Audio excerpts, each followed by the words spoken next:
ప్రకాశం జిల్లా చీరాల రాజకీయాలు ఆసక్తికరంగా మారాయి.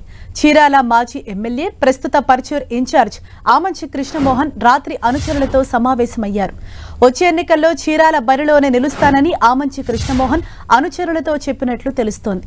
మోటుపల్లిలో రాత్రి 9 గంటల నుంచి 12 గంటల వరకు అనుచరులతో ఆమంచి సమావేశమయ్యారు. చీరాల టికెట్ బీసీలకు కేటాయిస్తానని సీఎం జగన్ చెప్పడంతోనే పర్చూర్కు మారానని అనుచరులతో చెప్పినట్లు సమాచారం. కరణం బలరాంకు చీరాల టికెట్ కేటాయిస్తే తాను చీరాల నుంచే పోటీ చేస్తానని అనుచరులతో చెప్పినట్లు తెలుస్తోంది.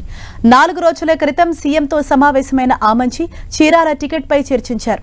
10 రోజుల్లో హైకమాండ్ నుంచి ప్రకటన వస్తుందని, తనకు టికెట్ కేటాయించకున్నా చీరాల బరిలో ఉంటానని అనుచరులతో చెప్పినట్లు తెలుస్తోంది. ఇదే విషయంపై మరింత సమాచారాన్ని మా ప్రతినిధి శంకర్ మనకు అందిస్తారు. శంకర్. ఎస్ హరీష, చీరాలలో నిన్న సాయంత్రం ఆమంచి కృష్ణమోహన్ తన అంచవర్గంతో అక్కడ స్థానికంగా ఉన్నటువంటి వేటపాలెం మండలంలో మోటుపల్లి గ్రామంలో ఉన్నటువంటి ఆయన నర్సరీకి సంబంధించింది అయితే రొయ్యల నర్సరీ ఉందో ఆ రొయ్యల నర్సరీలోని ఆయన కార్యాలయంలో ఆయన అంచవర్గం సంబంధించి కీలక నేతలతో 30 మంది నేతలతో సమావేశం కావడము, వచ్చే ఎన్నికల్లో తాను చీరాల నుంచి బరిలో దిగబోతున్నాను, అందరు సిద్ధంగా ఉండాలి, ఈ విషయాన్ని చీరాల కాన్సెన్స్ వేడిగా బలంగా ఈ విషయాన్ని తీసుకెళ్లాలి, ప్రజల్లోకి కూడా తీసుకెళ్లాలని చెప్పేసి నిన్న ఆదేశాలు జారీ చేయడం జరిగింది. అయితే ప్రస్తుతం ఈ ఆదేశాలు అనేవి చాలా చర్చనీయాంశంగా చీరాల్లో మారాయని చెప్పవచ్చు. ఎందుకంటే ఇప్పటికే అక్కడ స్థానికంగా చూసినట్టు పర్చూరు నియోజక ఇన్ఛార్జిగా వైసీపీ ఇన్ఛార్జిగా ఆమంచి కృష్ణమోహన్ కొనసాగుతున్నారు. ఈ కొనసాగుతున్న నేపథ్యంలో ఇటీవల 4 రోజుల క్రితం కూడా సీఎం జగన్ తో భేటీ అయిన తర్వాత అక్కడ చీరాల ప్రధానంగా సీటు విషయంలో చర్చించడం జరిగింది. గతంలో ఏదైతే పర్చూరుకు ఆమంచి కృష్ణమోహన్ వైసీపీ అధిష్టానం రెఫర్ చేసిందో అక్కడికి పోవడానికి కారణాలు కూడా ఆయన తన అంచవర్గంతో కూడా తన ఓపెన్ గా చర్చించడం జరిగింది. నేను స్థానికంగా చీరాల విషయంలో కన్నం బలరాం కాకుండా బీసీలకు ఈసారి 2024 ఎన్నికల్లో సీటు కేటాయిస్తానని చెప్పేసి సీఎం జగన్ తనకు హామీ ఇవ్వడంతోనే తాను పర్చూరుకు పోవాల్సిన పరిస్థితి నెలకొంది.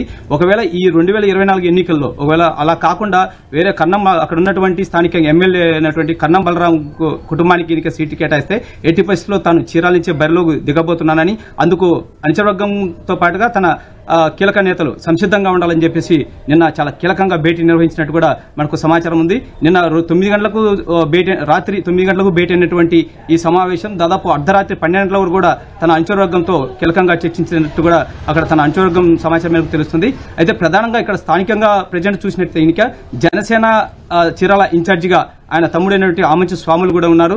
మరోవైపు అటు కన్నం బలరాం కూడా వైసీపీలోనే అక్కడ ఎమ్మెల్యేగా సానుభూతి పడగా ఉండి అక్కడ ఎమ్మెల్యేగా కొనసాగుతున్నారు.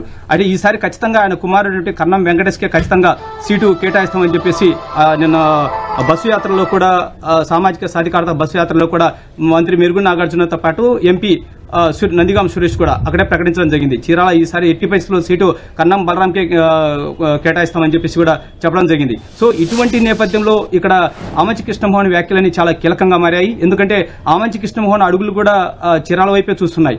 సో ఆయన దృష్టి మొత్తం ఎట్టి పరిస్థితుల్లో చీరాల్లోనే పోటీ చేయాలనే ఒక బలమైన కోరిక ఉన్న నేపథ్యంలో రేపు ఒకలా దీంతో పాటుగా నిన్న అనుచరవర్గంతో కూడా చాలా కీలక వ్యాఖ్యలు కూడా చేసినట్టు కూడా మనకు సమాచారం ఉంది. ఎందుకంటే ఒకవేళ వైసీపీ అధిష్టానం త్వరలో రేపంటే 5వ విడత అభ్యర్థుల నోటిఫికేషన్లో ఖచ్చితంగా మన పేరు వస్తుంది. ఒకవేళ అప్పుడు రాకపోయినా సరే చీరాల్లో నేను పోటీ చేస్తానని చెప్పేసి కూడా ఇప్పటికే కార్యకర్తలతో కూడా ఆయన ప్రకటించినట్టు కూడా తెలిసింది. ఇప్పటికే సోషల్ మీడియాలో కూడా చీరాల్లో పోటీ చేయబోతే ఆమంచి కృష్ణమోహన్ అని చెప్పేసి ఒక సోషల్ మీడియాలో కూడా ఈ రోజు నుంచి ఒక హల్చల్ లేస్తున్నటువంటి పరిస్థితి కూడా ఇక్కడ స్థానికంగా నెలకొంది. ఈ నేపథ్యంలో ఒకవేళ వైసీపీ అధిష్టానము ఆమంచి కృష్ణమోహన్కే చీరాల ఒకవేళ కేటాయిస్తే ఇక ఆయన అనుకున్నట్టు కనుక జరుగుతుంది. ఒకవేళ ఆ పరిస్థితి ఇంకా కానట్టయితే ఇక చీరాల్లో ఆమంచి కృష్ణమోహన్ స్టెప్ ఎటువైపు ఉండబోతుంది అనేది చాలా కీలకంగా మారబోతుంది. ఎందుకంటే 2014 ఎన్నికల్లో ఆయన ఆమంచి కృష్ణమోహన్ అక్కడ స్థానికంగా ఇండిపెండెంట్ గా పోటీ చేశారు. కానీ ఇప్పుడు ఈసారి మాత్రం ఇండిపెండెంట్ గా పోటీ చేస్తారా, లేకపోతే ఇప్పటికే వేరే పార్టీ నేతలతో ఏమైనా చర్చలు కొనసాగించి అటువైపు ఏమైనా అడుగులు వేస్తారనేది కూడా చాలా చర్చనీయాంశంగా మారింది. అయితే ఈ ప్రస్తుతం చూసినట్టయితే ఇంకా ఆయన అక్కడ స్థానికంగా వినపడుతున్న ఒక రూమర్స్ కావచ్చు, ప్రచారం కావచ్చు, ఈ విషయాలు బట్టి చూస్తే ఇంకా ఆయన జనసేన నేతలతో ఇప్పటికే టచ్ లో ఉన్నారు. పవన్ కళ్యాణ్ తో కూడా కొంత చర్చలు కూడా కొనసాగించినట్టు కూడా సమాచారం ఉంటుంది. అదేవిధంగా మరోవైపు కాంగ్రెస్ లో ఉన్నటువంటి కీలక నేతలతో కూడా ఆమంచి కృష్ణమోహన్ తో ఇప్పటికే చర్చలు కూడా కొనసాగించారనేది ఒక ప్రచారం అయితే కొనసాగుతుంది. సో ఈ నేపథ్యంలో ఆమంచి కృష్ణమోహన్ నిర్ణయం ఏ విధంగా ఉంటుంది అనేది కూడా చాలా కీలకంగా మారింది. మరోవైపు ఆమంచి కృష్ణమోహన్ సోదరుడు అన్నటువంటి ఆమంచి స్వాములు కూడా జనసేన తరపున రేపు ఉదయం 9 గంటలకు అక్కడ స్థానికంగా ఉన్నటువంటి దాని స్వగ్రామం తన స్వగ్రామం అయినటువంటి పందిలపల్లె గ్రామం నుంచి ఆయన పాదయాత్ర మొదలు పెట్టబోతున్నారు. ఈ విషయం ఇప్పటికే కూడా ఆయన సంబంధించిన సోషల్ మీడియాలో కూడా వాళ్ళు ఇప్పటికే అనౌన్స్ చేయడం జరిగింది. రేపు పందిలపల్లి నుంచి మొదలు కాబోతున్నటువంటి ఈ పాదయాత్ర స్థానిక వేటపాలెంలో ఉన్నటువంటి దేశాపేట వరకు తన జనసేన కార్యాలయం వరకు కూడా ఈ పాదయాత్ర కొనసాగబోతుంది.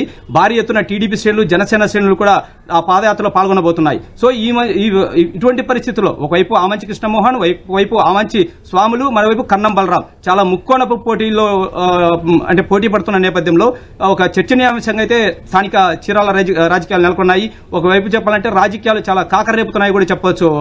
Harshita. Right, thank you Shankar.